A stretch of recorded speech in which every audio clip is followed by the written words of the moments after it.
I've put together my top 10 best technical tips for a stronger pull-up that you can apply straight away.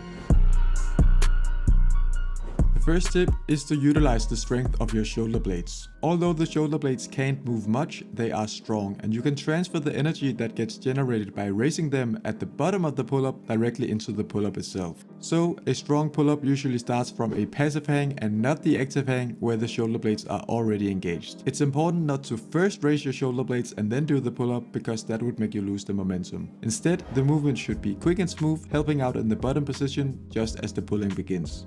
And this moves me to the second tip, which is to keep your upper back and lats activated throughout the pull rather than relying on your arms. For this, I recommend you actively bring your chest up when the pull begins. This forces the proper tension, which is stronger than arm dominant pulling. If you struggle with lifting your chest, you can try starting the rep while looking directly up. And you can always break this form again when you lock out the rep with your chin. The third tip is a wide hand placement. And this tip isn't really about the hands, but the position of the elbows as a result. What often happens when you pull too narrow in a pull-up is that the elbows start flaring out in the top, moving them further away from the body. The stronger alternative is when your elbows are tucked and pointing down. So if your pull-up looks like this, even when you try to keep your elbows tucked, try going a little bit wider. The fourth tip is to engage your forearms by doing a semi-false grip. Grab the bar with your knuckles pointing to the ceiling instead of towards yourself. This shortens the arm lever and activates a lot of very strong assistance muscles in the forearm. But it can be difficult to maintain this grip if you have sweaty hands, so I recommend you use some chalk or some grip tape. My sponsors over at Gonation have the best in the game.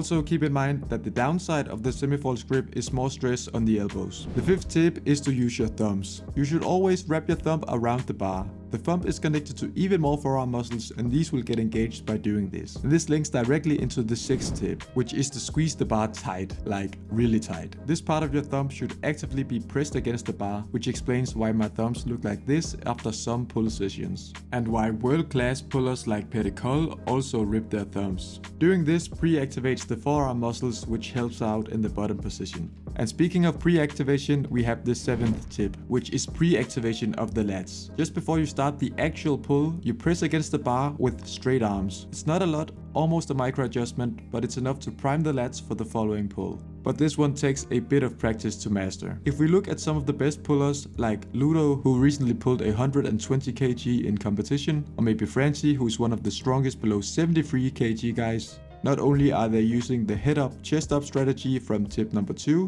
but I also think the lat activation is quite apparent. Try it out, see if it helps, I know it did for me. The eighth tip is to either exhale or hold your breath as you do the pulling. The important thing here is that you don't breathe in as you do the actual pull. Take a deep breath before you start the pull instead. The ninth tip is to start the pull and maintain the pull with proper tension throughout the body. Your core should be tight and even your legs and glutes should be tight. The way I do this is by using the belt and daisy chain from Gonation. This setup allows me to lower the weight plates and actively press my legs against them, creating the tension that I'm looking for. The 10th and final tip is to lock out the rep horizontally instead of vertically. And this one is a little controversial. For some, it's easier to lean back a little bit in the pull-up and then when the chin is at the height of the bar, lean forward to finish the rep. This allows some people to do more reps or add more weight. The reason this is controversial is because of the negative side effects that can be caused by doing this. The perfect and safer pull-up is performed vertically, but this is not always the way that allows you to move the highest amount of weight. So before applying this tip, I recommend that you are pretty clear with yourself about your goals, whether it's optimal performance or optimal health.